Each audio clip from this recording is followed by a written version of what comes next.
Hello বন্ধুরা, আপনারা একটি ডিসি লাইটকে কীভাবে এসি কারেন্ট দিয়ে জ্বালাবেন আপনাদের আজকে দেখাবো সেই বিষয়টি।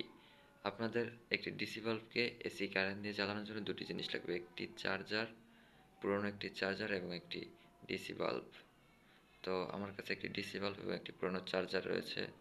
তো আপনাদের দেখাবো এগুলো দিয়ে কীভাবে আপনারা একটি ডিসি বাল্ব জ্বালাবেন। তো আমি চার্জারটা এসি কারেন্টের ভিতরে কিন্তু ঢুকিয়ে নিয়েছি। তো এখন কি করতে হবে, এখন শুধু এই যে চার্জারটা রয়েছে আপনারা এভাবে জয়েন দিয়ে দেন, তাহলে কিন্তু দেখতে পাচ্ছেন যে বাল্বটা কিন্তু জ্বলছে। সো এভাবে করেই আপনারা কিন্তু বাল্বটি জ্বালাতে পারেন। ডিসি বাল্ব খুব সহজেই এসি কারেন্ট দিয়ে আপনারা এভাবে করে জ্বালাতে পারেন।